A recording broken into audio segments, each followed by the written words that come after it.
दोस्तों ये कहानी है जुड़वा बहनों का बंधन का भाग 3। अगर आप लोगों ने भाग 1 और भाग 2 नहीं देखा है तो प्लीज़ मुझे कमेंट में बताइएगा, मैं उसका लिंक आपको दे दूँगी। मानो रिया को अंगूठी पहनाने जा ही रहा था कि तभी आवाज़ आती है, रुकिए। सबने पीछे मुड़कर देखा तो दरवाजे पर मानो का दोस्त खड़ा था। सौरभ, आप चौंक गए ना? हाँ, सही पहचाना आपने। सौरभ वही लड़का है जो चंचल को देखने आया था।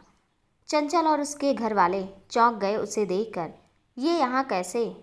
सौरभ आते ही मानव के पीठ पर जोरदार चपत लगाता है। मानव, ओ माय गॉड, अबे साले तू कहाँ से टपक पड़ा? I can't believe. सोबू, ये तू ही है ना? मैं कोई सपना तो नहीं देख रहा? तू तो गधे की सींग की तरह गायब हो गया था। शहर से बाहर मैं गया था पर वापस आने पर दिखाई तो नहीं दे रहा था। मानो सौरभ की जोर से चींटी काटता है। सौरभ एक जोरदार चीख मारता है। ऐसा लगा मानो वो इस ड्रामे का ऑस्कर अवार्ड जरूर लेकर आएगा। हाय मैं मर गया, मार डाला जालिम ने। कोई मुझे इस कसाई से बचाओ। सौरभ की एक्टिंग जोरों पर थी। सब घबरा जाते हैं कि इसको क्या हो गया। सारे मेहमान उसके पास आ जाते हैं। क्या हुआ का शोर मच जाता है। मानो, अरे आप लोग परेशान मत हो, मैं अभी इसे 2 मिनट में ठीक कर देता हूँ। मेरा दोस्त है ना, मैं अच्छे से जानता हूँ इसका इलाज। मानो सौरभ के पास आकर उसके कान में कुछ कहता है तो वो झट से उठकर बैठ जाता है। Saurabh, okay okay, I am fine, मैं अब बिल्कुल ठीक हूँ, आप लोग एंजॉय कीजिए। मानव की मुस्कुराहट देखने योग्य होती है उस समय। अब मानव को अपने इस बिछड़े दोस्त पर बहुत प्यार आता है। मानव उसके सामने कान पकड़कर खड़ा हो जाता है और उससे सॉरी बोलता है। सौरभ भी कम नहीं है आसानी से मानने वालों में से वो बंदा नहीं। पर मानो ने वो ज़्यादा देर नाराज रह पाता, वो उसके गले लग जाता है। दोनों दोस्त कुछ पल यूं ही एक दूसरे के गले लगे हुए आंसू बहाते हैं। सौरभ भी परी की तरह मानव का क्लोज फ्रेंड है। उन लोगों की दोस्ती की दास्तां भी निराली थी। वो दोनों बचपन के दोस्त थे, लेकिन मानव हाई एजुकेशन के लिए शहर से बाहर चला गया था। इसके बाद मानव और सौरभ का कोई कांटेक्ट नहीं हो पाया। वो तो जब सौरभ चंचल को देखने आया था तब घर लौटते समय उसकी मम्मी ने उसे बताया कि चंचल की बहन रिया से मानव की शादी की बात तय हुई है। तब से वो मानव को संपर्क करने का प्रयास कर रहा था, लेकिन मानव अपनी जॉब के सिलसिले में बाहर गया था तो उससे कांटेक्ट नहीं हो पाया। जब उसे पता चला कि उसकी आज सगाई है तो उसके मन में मानव को सरप्राइज़ देने का ख्याल आया। उसने सोचा कि वो अब उसे बिना बताए ही उसकी सगाई में शामिल होकर उसे हैरान कर देगा। सौरभ, तू भी ना सुधरने वाला नहीं है। मुझे बताए बिना शहर छोड़कर चला गया और अब मुझे बताए बिना सगाई भी करने जा रहा है। It's not fair Monu. Manav, नहीं यार, ऐसा नहीं है। बस कुछ हालात ही ऐसे बन गए कि मैं तुझसे कांटेक्ट नहीं कर पाया। मुझे लगा कि तू जॉब करने लगा होगा, इस शहर में नहीं होगा। एक दिन मैं तेरे घर भी गया था, तब पता चला कि तू किसी लड़की को देखने गया है। चल अब ये सब छोड़, मैं तुझे अपनी होने वाली बीबी से मिलाता हूँ। मानव, रिया से meet my best friend. Saurabh Saurabh मुस्कुराते हुए, तू ये सब रहने दे, मैं सबको जानता हूँ। मानो एक बार फिर से चक्कर में पड़ गया कि शुभू कैसे जानता है इस घर को। मानव, क्या कहा? शुभू, तूने तो इन सबको जानता है, मगर कैसे? तू क्या यहाँ पहले भी आया है? सौरभ, रिलैक्स रिलैक्स, थोड़ा सा पानी पी ले तू। मनु, तू आज भी नहीं सुधरा, आज तक वैसा ही है। एक साथ कई सारे सवाल ऐसा करते हैं कि सामने वाले का सिर चक्कर घिन्नी की तरह घूमने लगता है। मुझे तो चक्कर आने लगा तेरे इतने सारे सवालों को सुनकर। कोई दयालु इंसान क्या मुझे एक गिलास जूस पिलाने का कष्ट करेगा? अच्छा ठीक है, मैं जूस नहीं पीऊँगा। मनु, तू चिंता मत कर। सबसे पहले तो भाभी को सगाई की अंगूठी पहना दे, क्योंकि भाभी मुझे अपने कबाब की हड्डी समझकर कब से घूर रही हैं। उनके खतरनाक तेवर देखकर मुझे डर के मारे कपकपी सी होने लगी है। लगता है अगर थोड़ी देर और हुई तो कहीं वो अपने नेत्रों की क्रोधग्नि में मुझे जला न दे और मैं बेचारा कुंवारा ही कुर्बान हो जाऊं। भाभी आप चिंता मत करो, मैं कोई विलेन नहीं हूँ जो आपके मानों को आपसे छीन लूँगा। मैं अपना मनु आपको दे दूँगा, लेकिन मेरी एक शर्त है। मानो, अब क्या शर्त है तेरी ड्रामेबाज?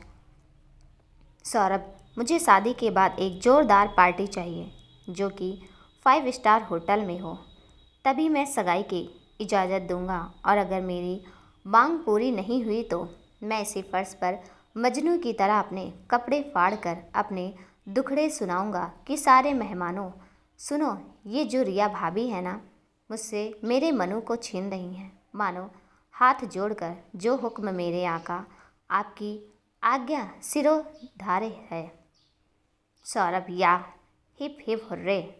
अब कोई टेंशन नहीं, भाभी ले जाइए अपने गुलाम को और ज़िंदगी भर गुलामी करवाइए। सौरभ की ओवर एक्टिंग अपने पूरे सबाब पर थी।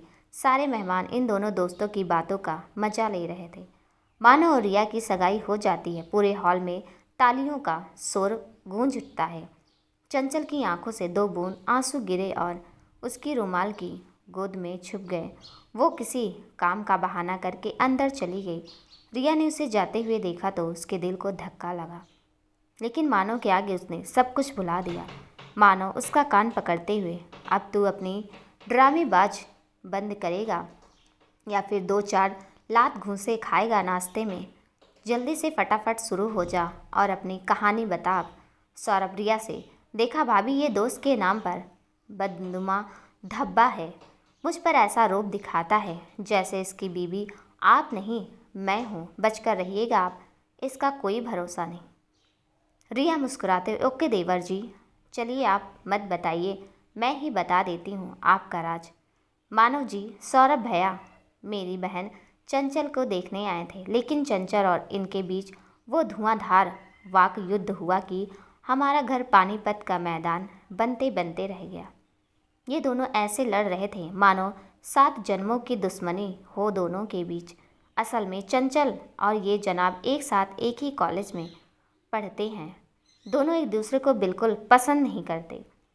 सौरभ, भाभी अच्छा एक बात बताइए, आपकी बहन तो है ही तीखी मिर्ची की तरह, कहाँ आप और कहाँ वो। आप इतनी सीधी सीधी बिल्कुल रेखा की तरह, और वो रेखा तो है लेकिन वक्र रेखा जो हमेशा से ही टेढ़ी और चंचल ही रहती है। जैसा नाम वैसा काम। मुझे देखिए, मैं कैसा सीधा साधा बंदा हूँ, बिल्कुल सौरभ की तरह मीठा और रसीला मैं। रिया, हाँ हाँ क्यों नहीं, वो तो दिख ही रहा है। चंचल वक्र रेखा की तरह टेढ़ी और चंचल है, और आप जलेबी की तरह सीधे और करेले की तरह मीठे हैं। सौरभ कुछ सोचते हुए, भाभी आपसे बहुत ज़रूरी बात करनी थी मुझे आपकी बहन के विषय में।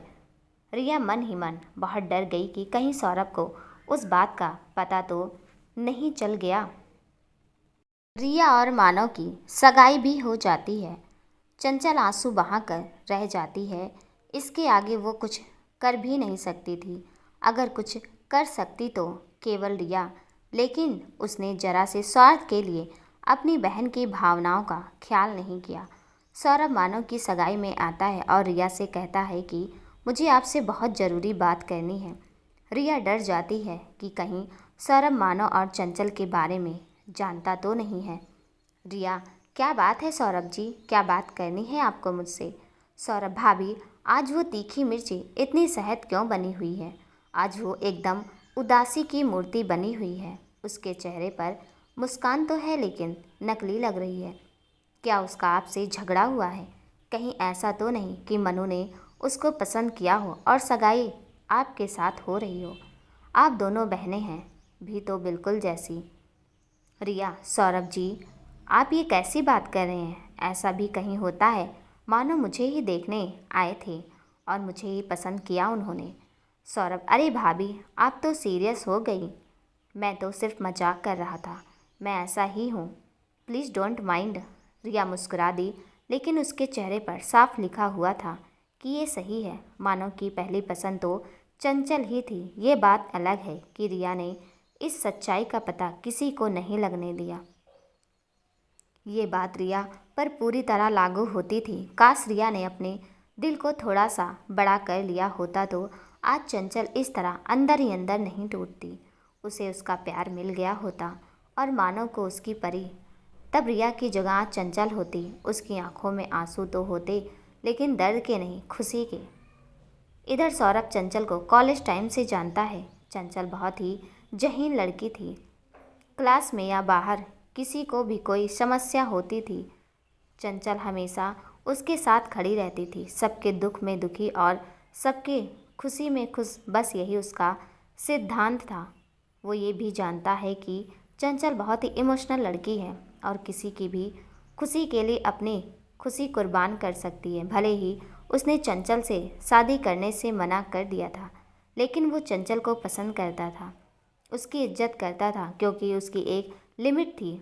वो सबसे फ्री नहीं होती थी। लोग उसके साथ कोई भी मुद्दा मजाक नहीं कर सकते थे। उसकी आंखों में एक रौब था। सौरभ उसे मन ही मन बहुत मानता था। वो भी आज से नहीं, कॉलेज टाइम से ही। लेकिन उसके बारे में कुछ ऐसा पता चला कि उसने अपने कदम रोक लिए थे। और अगर उसे ये पता होता कि जिस घर में वो लड़की देखने जा रहा है वो चंचल का घर है और चंचल ही वो लड़की है जिसे उसकी मम्मी पापा ने उसे उसके लिए पसंद किया है, तो वो कभी उसके घर ना जाता। पर उसने लड़की की फ़ोटो भी नहीं देखी थी। वो सिर्फ अपने मम्मी पापा की बात रखने के लिए उनके साथ चला गया था, वरना अभी वो अपना फोकस करियर पर करना चाहता था। उसे अभी अपने मम्मी पापा के सपने पूरे करने थे जो उन्होंने उसके लिए देखे थे।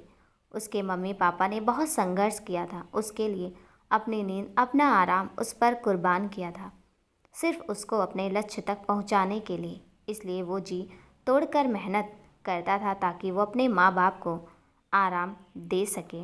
यही सोच और चंचल के उस राज के बारे में जानकारी उसने अपने आप को आगे बढ़ने से रोक लिया और ना चाहते हुए भी उसने चंचल के घर में उसके साथ झगड़ा किया।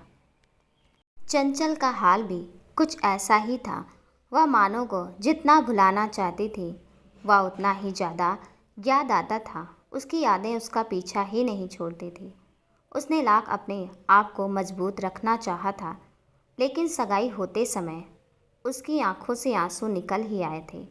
इधर सौरभ चंचल की उदासी महसूस कर लेता है और रिया से मजाकिया लहजे में इस उदासी की वजह पूछता है, जिसे रिया टाल देती है। सौरभ कुछ नहीं कहता, बात आ गई हो जाती है। सौरभ चंचल को बहुत पसंद करता था, लेकिन उसे चंचल की बेस्ट फ्रेंड सोनल, जो कि उसकी भी फ्रेंड थी, से पता चला कि वो एक लड़के को बहुत पसंद करती है। वो लड़का उसका फेसबुक फ्रेंड है। इसके अलावा वो कुछ नहीं जानती थी और ना ही सौरभ को ही कुछ बताया। सौरभ यह सुनकर बहुत मायूस हो गया था, क्योंकि उसने चंचल को अपने दिल में जगह दे दी थी। वो चंचल की खूबसूरती से पहले ही इम्प्रेस था, उसकी जहानत से और भी इम्प्रेस हो गया। सौरभ स्टडी में बहुत अच्छा था, लेकिन लापरवाही बहुत करता था, क्योंकि स्टडी के साथ साथ वह पार्ट टाइम जॉब भी करता था, इसलिए पढ़ाई की ओर कम ध्यान दे पाता था। लेकिन जब से उसने चंचल की रुचि स्टडी की तरफ देखी तो उसने भी अपना ध्यान स्टडी की तरफ लगाना शुरू कर दिया कि इसी बहाने वो चंचल के करीब रह सके, क्योंकि वो हमेशा पढ़ाई के प्रति सीरियस रहने वाले लोगों से ही बात किया करती थी। सौरभ को याद आ गया अपने कॉलेज का वो दिन जब वो सोनल से टकरा गया था। हुआ यूं कि वो क्लास ज्वाइन करने के लिए जल्दी जल्दी सीढ़ियाँ उतर रहा था और वो अपनी फ्रेंड सोनल के साथ बातें करती हुई सामने से आ रही थी, क्योंकि उसे लाइब्रेरी से बुक्स लेनी थी। सोनल लाइब्रेरी चली गई। चंचल वहीं सीढ़ियों के पास रुककर उसका वेट करने लगी। तभी सौरभ का पैर चंचल के पैर के ऊपर पड़ गया। कहाँ एक्शन शूज से लैस उसका पैर और कहाँ चंचल का नाजुक पैर वो अपना संतुलन कायम ना रख सकी और गिर गई। सौरभ ने उसका बाजू पकड़कर उसे गिरने से बचाना तो चाहा, लेकिन चंचल ने उसका हाथ झटक दिया। वो अपना पैर पकड़कर वहीं बैठ गई। चंचल के पैर से खून निकलने लगा।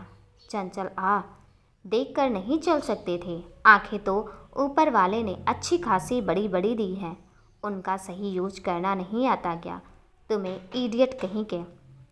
सौरभ फिक्रमंदी से उसके पैर को देखते हुए, I am very sorry miss चंचल, ज़्यादा रिश्तेदारी बढ़ाने की ज़रूरत नहीं है। अपने टॉम क्रूज जैसे बदन को लोगों की हेल्प करने में लगाओ ना, किसी को चोट पहुंचाने में, समझे तुम। सौरभ, अरे आपके पैर से तो खून निकल रहा है, आपको ट्रीटमेंट की ज़रूरत है, चलिए मैं आपको डॉक्टर के पास ले चलूं। चंचल, इतनी मेहरबानी के लिए शुक्रिया, पर आपका कोई भरोसा नहीं, क्या पता हॉस्पिटल की जगह मुझे शमशान घाट ना पहुंचा दो तुम। चंचल अपना पैर सहलाने लगी, उसे बहुत तकलीफ़ हो रही थी। उसने अपने बैग से टिश्यू पेपर निकाला और पैर पर रख दिया।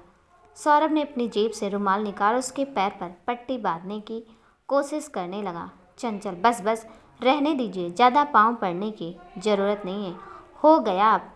सौरभ के चेहरे पर मुस्कान आ जाती है। सौरभ, इसका मतलब आपने मुझे माफ़ कर दिया है ना। चंचल, जी नहीं, बिल्कुल नहीं, मैं आपको तब तक माफ़ नहीं करूँगी जब तक मेरा घाव सही नहीं हो जाता। सौरभ, तब तक तो मुझे टेंशन लगी रहेगी, मैं चैन से सो भी नहीं पाऊँगा। चंचल, तो अच्छा ही है, अगर मैं परेशान रहूँगी तो आपको भी चैन से रहने का कोई हक नहीं है।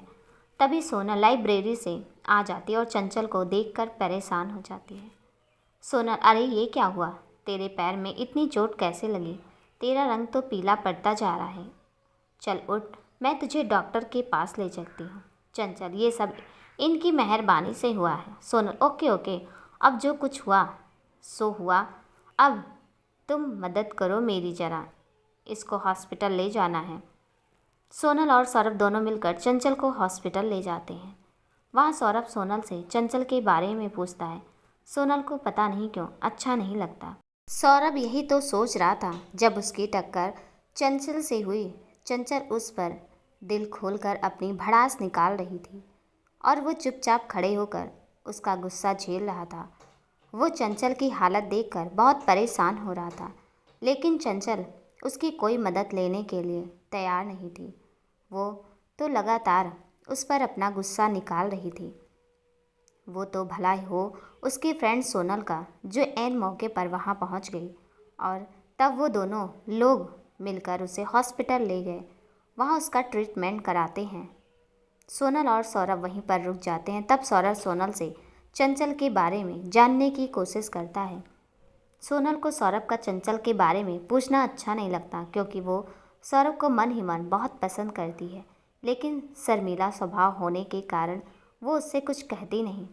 सोनल और सौरभ एक ही मोहल्ले में रहते हैं। वो उसे तब से पसंद करती है जब से उसने प्यार के मतलब को जाना, लेकिन उसे पता था कि उन दोनों की शादी कभी नहीं हो सकती, क्योंकि उन दोनों की जाति अलग अलग थी। सोनल ठाकुर थी तो सौरभ ब्राह्मण। सोनल के पापा एक सरकारी इंटर कॉलेज में टीचर थे और उसकी मम्मी एक हाउसवाइफ थी, जो कि हमेशा घूंघट में ही देखी जाती थी, क्योंकि उनके घर में स्त्रियों लड़कियों पर कड़ा प्रतिबंध था।